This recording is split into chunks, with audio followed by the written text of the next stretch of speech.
Well, now you come to ask, no. According to most of my friends, I'm distinctly not normal. But when it comes to medical matters, thankfully, back I go in that safe, normal box. My cholesterol is fine. I'm not abnormally sad or happy. I'm way taller than most, but I contend that's only been a problem for short men. And as for my weight, well, we'll hear about that in a moment. But overall, I think I'm pretty normal. I thought I'd better check, so I asked. Turn round, ducky. You look normal from the back. What do you think, Margaret? You're in good proportion, I think. So I have to ask you, sir, do you think I look normal? Absolutely delightful. You're wearing a nice normal outfit. Your hair's nice. You've got shades on. You haven't got tattoos on your face. You got a nice smile. Your teeth are good. Normal, gorgeous. Well, that's a relief. And no money changed hands either. Now, we rejoice in our individuality, but when it comes to our health, we definitely don't want to stand out. We want to be normal. But who decides what's normal? Is normal changing? And is normal for Norwich the same as normal for Norwood, or even normal for Norway? In this series, I'll be looking at how doctors decide what's normal and what's not, and what it feels like to be outside the normal range. I'll be looking at heart health, mood, height, and in this, the first of the series, weight. Now I have a second question to ask, which is, do you think I'm fat?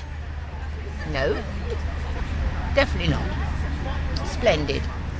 I'd like to be that shape myself.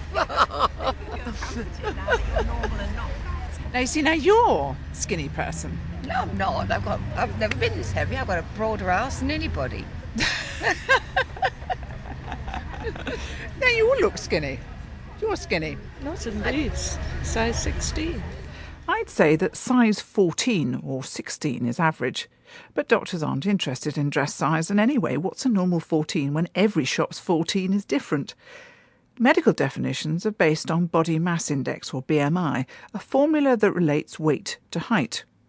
Not so long ago in the US, a BMI of 28, that's say 16 stone for a 6'4" man, wouldn't have raised an eyebrow. It was fine. But suddenly, the upper limit of what was considered a normal weight changed. Literally overnight, something like 30 million people became defined as overweight because there were about 30 million people who had BMIs between 25 and 27. So remember, the definition for overweight used to be 27.8 in men and 27.3 in women. And suddenly, this decision was made to change that definition in both men and women to 25.0. Barbara Moore, president of Shape Up America.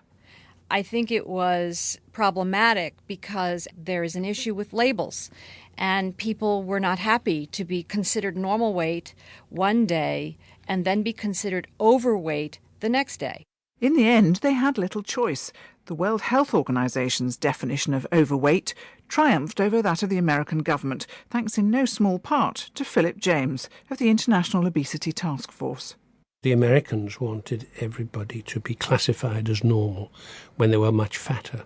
They wanted the measure to go up and up steadily every year as they got fatter.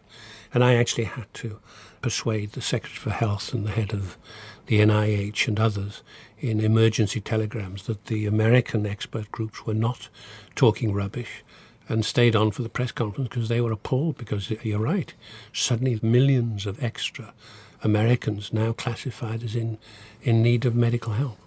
Who defines normal?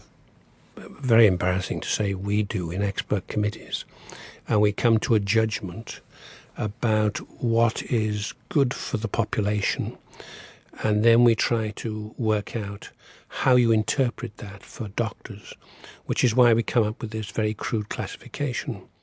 The classifications may be crude, but the labels they generate are powerful and can be upsetting, as I found out when I visited a special exercise and nutrition programme for children and their parents. Hello, now what's your name? Sam. And how old are you? 11. Now, if I looked at you, I would say that you don't look especially overweight. I think you look pretty normal.